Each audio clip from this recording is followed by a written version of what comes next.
Sahabat rumah belajar, pasti tahu dong benda ini apa?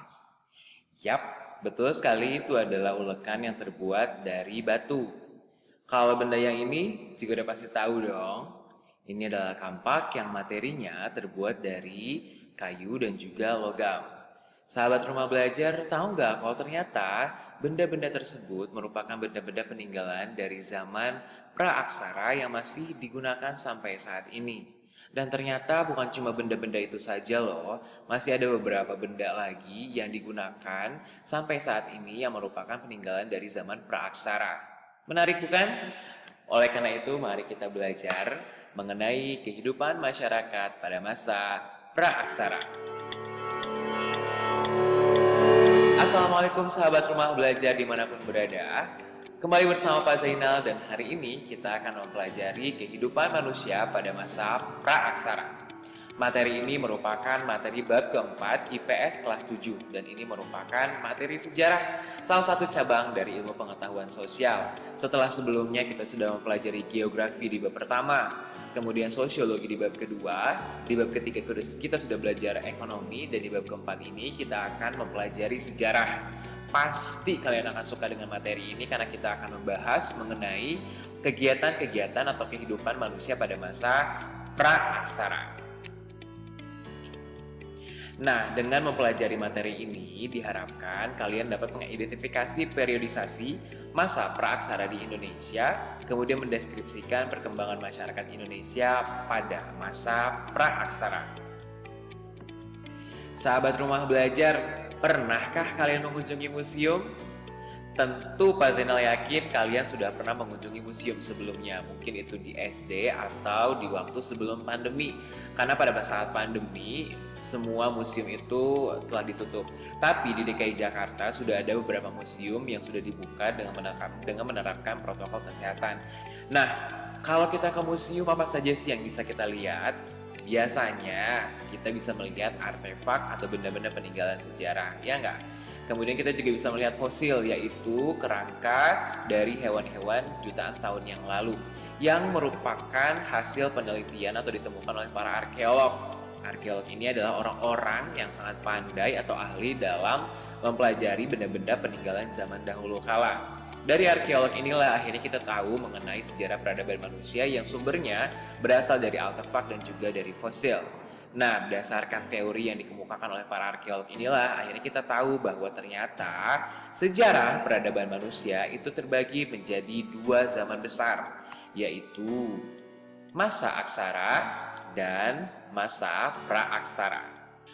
Berikutnya kita akan mempelajari mengenai periodisasi masa praaksara. Jadi, periodisasi masa praaksara dibagi ke dalam 3 bagian, yaitu secara geologi, di mana secara geologi ini masa praaksara dibagi ke dalam 4 zaman besar, yaitu Arkaikum, Paleozoikum, Mesozoikum, dan juga masa Neozoikum atau Kenozoikum, yang terbagi ke dalam 2 zaman, yaitu Tertier dan juga Kuarter.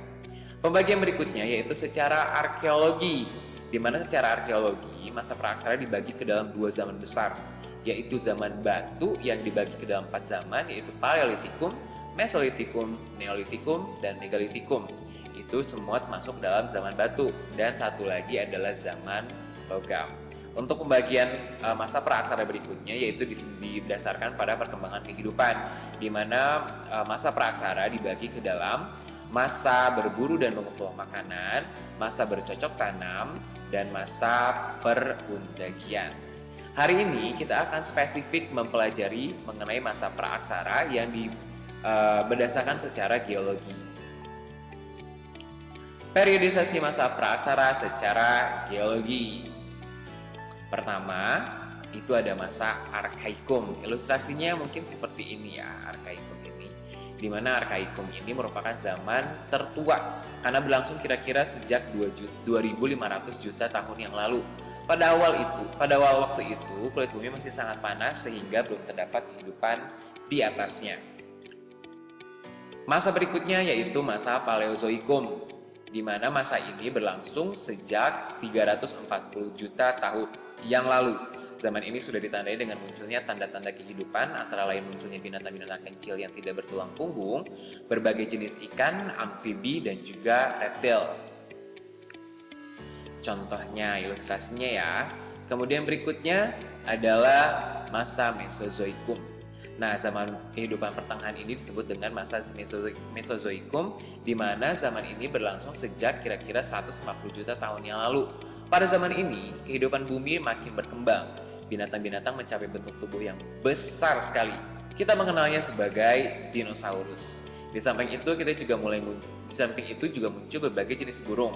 Zaman Mesozoikum disebut juga dengan zaman reptil, karena pada zaman ini jenis binatang reptil paling banyak ditemukan.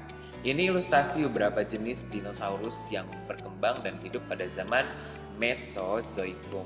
Pasti penggemar film Jurassic Park dan Jurassic World tahu banget nih jenis-jenis dinosaurus berikut ini ya. Dan zaman berikutnya adalah zaman Meozoikum atau Kenozoikum. Zaman Kenozoikum merupakan zaman kehidupan baru, berlangsung kira-kira sejak 60 juta tahun yang lalu. Zaman ini dibagi menjadi dua zaman, yaitu zaman Tertier dan zaman Kuarter. Pada zaman Tertier, jenis-jenis reptil besar mulai punah dan bumi umumnya dikuasai oleh hewan-hewan yang menyusui atau mamalia. Contohnya adalah jenis gariah purba yang kita kenal dengan istilah atau nama mammoths yang pernah hidup di Amerika Utara dan juga di Eropa Utara. Berikutnya adalah di zaman Kuarter. Zaman Kuarter ini berlangsung sejak kira-kira 3 juta tahun yang lalu.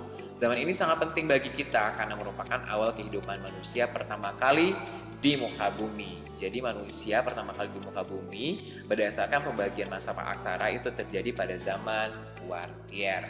Sahabat Rumah Belajar, itulah tadi materi mengenai periodisasi masa praaksara secara geologis. Bagaimana? Pasti kalian sudah mengerti kan bahwa masa praaksara secara geologis itu terbagi ke dalam 4 masa, yaitu masa Arkaikum, masa Paleozoikum, masa Mesozoikum, dan juga masa Kenozoikum. Mudah-mudahan materi ini dapat kalian mengerti dan dapat kalian pahami dengan baik ya. Semangat terus belajarnya, sampai bertemu di video pembelajaran berikutnya bersama Pak Zainal. Assalamualaikum warahmatullahi wabarakatuh.